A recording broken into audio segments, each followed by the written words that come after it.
Shalom, this is Yair Davidi speaking on behalf of the Brit-Am movement of the 10 tribes of Israel.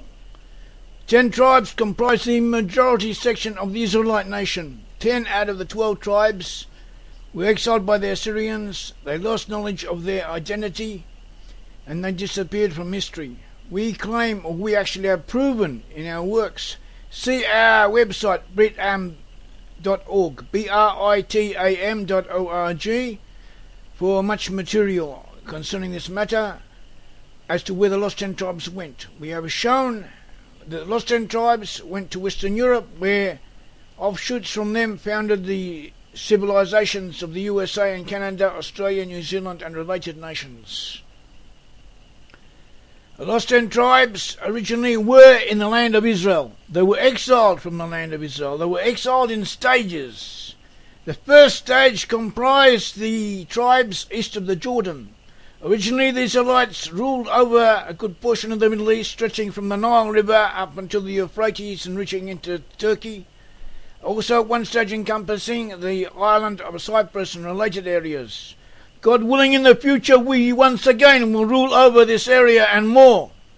They will rule over what rightfully belongs to them. Their God-given lands according to the Bible. At all events, those Israelites who at that time lived east of the Jordan River, that is the tribe of Gad, the tribe of Reuben and the half-tribe of Manasseh, were taken into exile.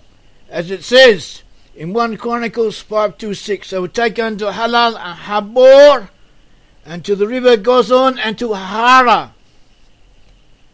Later, tribes to the west of the Jordan River, but in the north Galilee region, such as the tribes of Dan, Asher, Naphtali and Issachar, were also taken away by the Assyrian conquerors, and they were taken to the region known as Assyria in general. This is mentioned in 2 Kings 15:9. We also have archaeological evidence of this in Assyrian inscriptions, confirming the biblical account. Not that the Bible needs confirmation, but being human, it's good to find that corroboration from other sources, such as human nature, that we need this from time to time. In addition to this, the region of Israel to the west of the Jordan River, but more to the south, the region known as Samaria, which comprised at that time roughly the tribes of Manasseh, Ephraim and Zebulun, were also taken away, as it says in 2 Kings 17:6, and the king of Assyria did carry away Israel into Assyria and put them in Hala and Habor by the river Gozan and the cities of the Medes. A portion of the Israelites were taken away by sea directly in ships. Ships belonging to the Phoenicians of Tyre and also to the Minoans or Mycenaeans, who are referred to in the Bible as Philistines, and had colonies in the northern Syria and also on the south west coast of the land of Israel. And they're taking the Israelites away, together with the inhabitants, the sailors from Tyre, the Phoenician sailors from Tyre, taking the Israelites away in ships. It's mentioned in the book of Amos. And one of these Israelites who were taken by ships were settled in Spain, and from Spain they later moved out into the British Isles and to the north. Others who were taken away in ships were settled directly in Gaul, that is present-day France, the British Isles, including Ireland, and also in Scandinavia. And archaeological findings confirm this. Another section of the Israelites had been taken overland and settled in regions of Assyria. Allowed them a certain degree of autonomy and also employed them on their frontier regions as auxiliary troops and so on, and they in effect amalgamated with other peoples and became known as the Scythians, the Goths and the Gutli.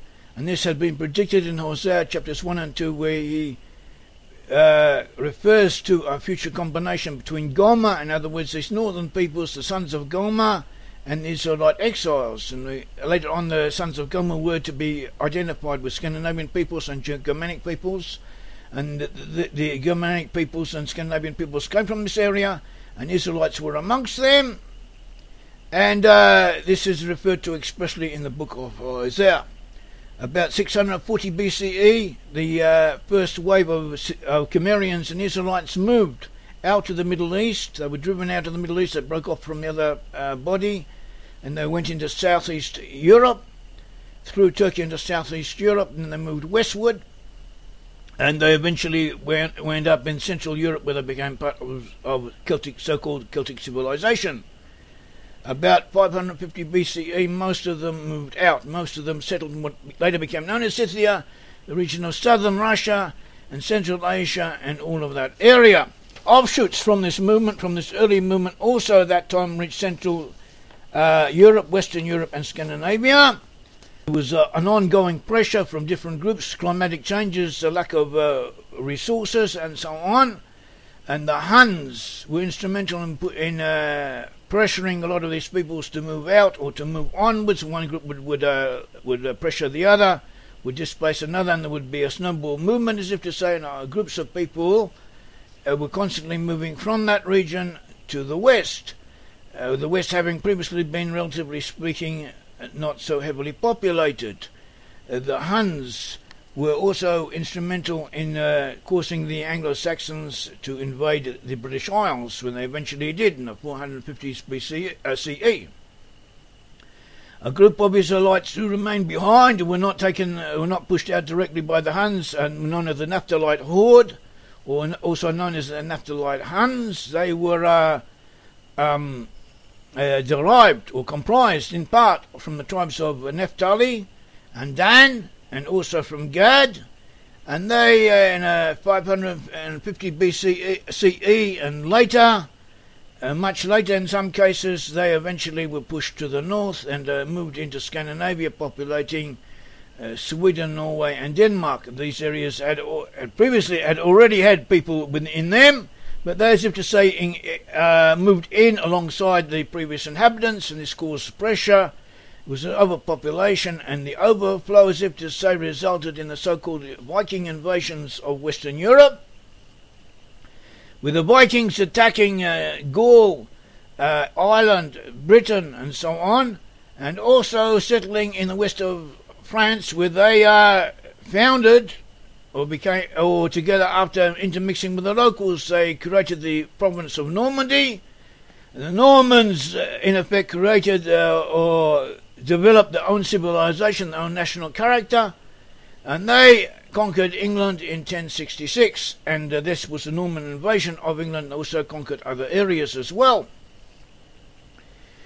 Apart from these peoples who had moved from the east north to the west, there were also a group who had remained behind, or several groups that had remained behind. One of them became the Khuzars. The Khuzars were derived from the tribes of Manasseh and Shimeon, as well as other tribes. A portion of the Khuzars converted to Judaism. The Khuzars once ruled over a great number of different peoples, even though they themselves were a minority. Across the seas to Scotland, and they intermixed with the Pict peoples who became part of the Pict nation. And they, in Romanic writings and also according in their own traditions, were known as Agathirsi, which is a Hebrew word, or derived from the Hebrew word Ayazah, there's a clan name, or Yagzah, a clan name from the tribe of Manasseh belonging to the subsection of Gilead. Apart from all of this, there remained other movements that were to take place. Many of the Israelites had settled in Germany, and they'd also settled in other regions of Europe. From Germany, they divided out in the 1700s and 1800s, and they moved to North America. The early inhabitants of North America that came from Germany were different from those Germans who remained behind. They were different sociology, from a sociological point of view, they were different from a physical point of view, and also their ideology and their religious and overall outlook on life was entirely different from the peoples who had remained behind in Germany. And in Germany there are grounds to believe that they'd always remained separate from the locals, always been somewhat different from those who had remained behind, and that in effect they were Israelites who had divided themselves off from the local non-Israelite inhabitants and moved to North America, where other Israelites from other regions had also moved in. This had been predicted by Amos. Amos said, "For lo, I will command and will sift the house of Israel among all nations, like as corn is sifted in a sieve, shall not the least grain fall upon the earth. What applies to